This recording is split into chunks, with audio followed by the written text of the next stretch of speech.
Bonjour à tous, c'est Jules de Luquin Consulting, bienvenue dans cette nouvelle vidéo. Une vidéo assez pratique puisque vous allez le voir, c'est un tutoriel sur l'art de fixer ses prix, quelque chose qui n'est pas forcément évident quand on est débutant et plus particulièrement comment est-ce qu'on peut faire augmenter ses prix sans forcément faire fuir ses clients. L'idée de cette vidéo, c'est clairement de vous donner une stratégie un petit peu clé en main pour avoir une stratégie viable sur le long terme au niveau des prix que vous allez pouvoir fixer sur votre site. Cette vidéo sera donc découpée en 4 parties pendant laquelle je vais vous aborder avec vous les 4 méthodes, je dirais principales pour avoir une stratégie d'augmentation de ses prix qui est cohérente et qui est logique. Avant de commencer cette vidéo, je vous laisse 2 petites minutes pour vous abonner et activer la petite cloche de notification. Ça vous permettra de rien manquer au niveau des vidéos que je poste normalement tous les mercredis soirs. Et pour ceux qui veulent aller plus loin, vous avez la possibilité de me rejoindre à travers mon infolettre, la newsletter du vendredi matin, ou encore de mon canal Telegram privé. Tous les liens se trouveront de toute façon dans la bio de cette vidéo. Je vous laisse en prendre connaissance avant de commencer par la première méthode que je vais détailler aujourd'hui. La première méthode va consister globalement à faire varier ses prix en fonction de la demande. Ça paraît bête à dire, mais l'idée c'est vraiment d'avoir une sorte de prévisionnel et de savoir que à telle période on va augmenter nos prix et à contrario à cette période-là on va les baisser. Si on prend l'exemple des compagnies ferroviaires, typiquement, elles ne calculent pas le prix du billet en fonction du kilométrage, mais plutôt en fonction du taux de remplissage de chaque rame. Pourquoi est-ce que c'est plus logique pour elles de faire comme ça? Tout simplement pour que lors des périodes creuses, elles puissent baisser leur prix, être plus flexibles et potentiellement attirer une clientèle qui n'aurait pas d'habitude pris le train. Et à contrario, dans les périodes avec une forte affluence, elles vont être en mesure d'augmenter le prix sans faire fuir le client, puisqu'elles savent que la saison, c'est une période qui veut que les gens aient besoin de se déplacer par exemple en train, donc en faisant appel à leur service. Une première méthode assez simple et en même temps qui demande, pour être bien appliquée, de connaître un minimum son marché. C'est donc pas forcément la méthode que je vous recommande d'utiliser au tout début quand vous vous lancez. Faites ça plutôt quand vous avez un minimum de recul sur un petit peu d'ancienneté sur votre site. Je dirais au minimum un an et demi, voire même 2 ans, pour avoir vraiment une idée précise je sais par exemple que l'été j'ai moins d'influence sur mon site, donc je peux être en mesure de limiter un petit peu mes prix pour que, certes je gagne moins en marge, mais je peux attirer potentiellement des clients qui, hors saison, ne vont peut-être pas venir chez moi. Et inversement, si par exemple l'hiver, vous savez qu'à Noël vous cartonnez, il y a plein de ventes qui tombent, vous allez plus facilement augmenter vos prix, non seulement également pour profiter de marges supérieures, et également pour peut-être pas crouler sous trop de commandes avec des faibles prix et avoir peut-être un flux de clients plus qualifié qui vous paye plus. La deuxième méthode, et c'est celle que je préfère, que j'applique systématiquement dans tous mes sites, c'est celle de proposer des packs, des combinaisons de plusieurs produits ou de plusieurs services. L'idée, ça va vraiment être de proposer une sorte d'assortiment de produits qui va être cohérent et qui vont se compléter pour le client. Et j'insiste bien sur le dernier point, qui vont se compléter. L'idée derrière cette méthode, c'est un petit peu de contrer dans un premier temps, je dirais, l'effondrement des prix qui sont sur le marché globalement tirés vers le bas, puisque vous allez être en mesure de proposer plusieurs produits mais à un prix plus élevé. Et deuxième chose, c'est le fait de pouvoir apporter psychologiquement, en tout cas aux clients, plus de valeur ajoutée à travers la vente pourtant d'un seul ou d'une combinaison de produits. Typiquement, je vais prendre l'exemple du e-commerce puisque c'est un petit peu le secteur dans lequel j'évolue et dans lequel cette chaîne YouTube est développée. Vous vous rendez compte que tout le monde propose la livraison gratuite. Alors vous pouvez le faire certes, mais pourquoi ne pas vouloir proposer la livraison avec un service beaucoup plus premium, par exemple la remise en main propre, etc. et du coup faire une livraison payante. Ça peut être une piste d'amélioration. Alors pour le coup là on n'est pas forcément dans le cadre du pack produit etc, mais ça peut être compris comme un produit associé à un service de livraison premium. Et on combine les deux et on sait par exemple que sur le produit on fait plus de marge ou que sur le service on fait plus de marge. C'est un petit peu ça l'idée derrière cette méthode. D'ailleurs c'est exactement la même notion qui est abordée dans les restaurants quand vous allez pour commander par exemple une formule du midi ou les packs un petit peu avec entrée, plat et la boisson. C'est exactement le même concept. Globalement, vraiment, l'idée c'est de noyer un petit peu vos produits plus classiques dans des packs qui vont avoir l'air d'être plus intéressants d'un point de vue valeur ajoutée pour le client et du coup de faire la différence avec la concurrence. C'est vraiment une méthode dont je pense qu'il faut, alors pas forcément abuser, mais en tout cas l'utiliser intelligemment et l'utiliser presque systématiquement. Alors, troisième méthode qui est peut-être un petit peu plus spécifique et qui ne conviendra pas forcément à tout le monde, c'est celle de tout simplement restaurer sa marge sur les consommables et de baisser son prix sur le produit, je dirais, d'appel. La stratégie là clairement que je vous propose ici, c'est l'opposé de celle des packs que je viens de vous présenter. L'idée clairement, vous avez pu le comprendre un petit peu dans ce que j'ai pu dire en introduction, ça va être de décomposer le prix.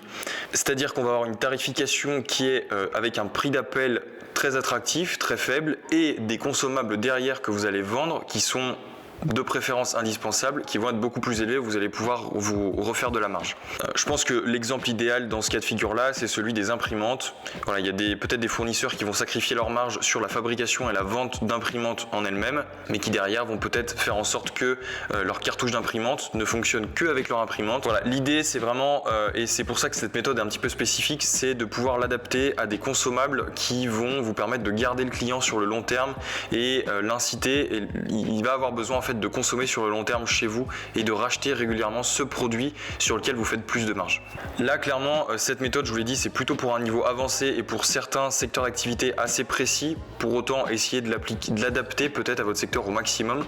L'idée, votre boulot à vous en tant que marketeur, ça va vraiment être de trouver le juste milieu entre mon prix d'appel qui est suffisamment bas pour attirer suffisamment un flux de clients assez intéressant sans pour autant être à perte, et derrière avec un prix au niveau des consommables qui n'est pas non plus trop élevé au risque de faire fuir les clients et qu'au final ils ne restent pas sur le long terme.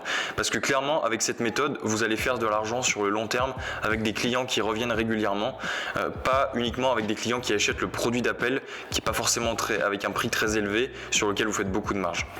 Dernière méthode, et je pense que c'est celle qui est la plus connue entre guillemets dans le e-commerce, que ce soit du dropshipping, de la vente d'infoproduits ou quoi que ce soit, c'est celle qui est la plus connue et qui est pourtant la moins bien utilisée, c'est celle d'avoir un positionnement haut de gamme, un positionnement luxe. Clairement, pourquoi est-ce qu'on en parle beaucoup dans le milieu e-commerce et même dans le milieu entrepreneurial en général? Cette méthode est hyper intéressante pour quitter justement la guerre concurrentielle au niveau des prix qui sont tirés vers le bas. L'idée, ça va vraiment être de décorréler l'aspect émotion et l'aspect achat de votre client. C'est-à-dire que quand il va acheter chez vous, il a l'impression de vraiment acheter un produit de super qualité et c'est pour ça qu'il est prêt à mettre le prix fort. Clairement, il n'y a plus de logique de rationalité. Il n'est pas dans une démarche de je fais le comparatif entre ce matelas qui est un très bon rapport qualité-prix et celui-ci qui est peut-être un petit peu plus cher et moins bien. Voilà, il n'y a plus du tout cette logique-là dans une marque, en tout cas qui a un positionnement très haut de gamme. Alors, pourtant, attention à tous ceux qui voudraient prendre ce virage-là un petit peu, je dirais, avoir un positionnement haut de gamme, c'est pas simplement avoir des prix élevés, ça se limite pas à ça. C'est bête à dire, mais en général, c'est seulement le petit changement que la majorité des e-commerçants font. Ils vont simplement avoir peut-être un logo un petit peu, avec un design un petit peu différent, plus épuré, noir ou blanc, etc. et avoir des prix complètement déments. Alors, c'est pas du tout ça l'idée derrière cette méthode. L'idée, et je vous invite à commencer en ayant cette démarche-là, ça va peut-être être plutôt de créer une gamme de produits ou de services plus premium justement, avant d'avoir un site qui est uniquement tourné vers du contenu, de la vente de produits premium.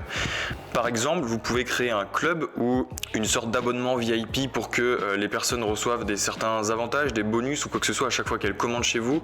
Voilà, avoir vraiment une gamme de produits où le client il a vraiment l'impression qu'il y a une différence entre le produit lambda que vous vendez sur votre site et le produit haut de gamme qui est présent dans cette gamme de produits justement avec un positionnement plus luxe, plus premium. Alors, au niveau de la clientèle que vous allez toucher, c'est le dernier point que j'aborderai sur cette stratégie. Certes, vous allez toucher des gens pour qui ça ne pose pas de problème de dépenser autant d'argent pour un ou deux produits. Pour autant, à la moindre incartade, je dirais, c'est des clients qui ne vous rateront pas. C'est-à-dire que si vous faites une erreur, si le produit n'est pas de bonne qualité, si la livraison ne respecte pas les délais, etc. ou quoi que ce soit, ils ne vous louperont pas et c'est des clients non seulement que vous ne verrez plus et qui feront peut-être en sorte que votre marque soit complètement plombée. Donc attention avec cette méthode-là. Oui, c'est peut-être la plus simple à premier abord, elle a l'air d'être la plus simple à mettre en place, mais très attention, c'est à faire correctement et à vérifier que vous avez bien la capacité pour l'appliquer. Ok, on arrive au terme de la vidéo. Vous l'avez vu, c'est une vidéo un petit peu plus courte et plus concise que ce que j'ai l'habitude de faire. C'était aussi l'intérêt de vous donner quelque chose de très pratique, de très applicable et d'actionnable, vous, aujourd'hui, dès ce soir, peut-être avec votre site e-commerce. L'ensemble de ces méthodes, honnêtement, j'ai fait en sorte qu'elles soient transposables, peu importe votre secteur d'activité. Oui, à première vue, par exemple, la méthode 3 peut sembler plus actionnable pour certains types de produits physiques. Pour autant, là, clairement, la seule limite, ça va être un petit peu votre imagination et votre intelligence, je dirais. Voilà, l'idée, ça va vraiment être ça pour vous, c'est de tester tester et de voir quelle méthode fonctionne le mieux, laquelle fait écho le mieux avec mes clients, etc. Pour rappel, si ce n'est pas encore fait, n'oublie pas de t'abonner et d'activer la petite cloche de notification de ma chaîne YouTube. Si tu as aimé cette vidéo, n'hésite pas non plus à laisser un like et un commentaire en me disant par exemple quelle est la méthode que tu as le plus appréciée ou celle que tu appliques déjà aujourd'hui. Et pour ceux qui veulent aller plus loin, encore une fois, n'hésitez pas à rejoindre la newsletter du vendredi matin, l'infolettre, ou le canal Telegram privé. De toute façon, vous trouverez tous les liens de ces différentes ressources dans la bio de cette vidéo. Et sur ce, du coup, moi je vous dis à bientôt.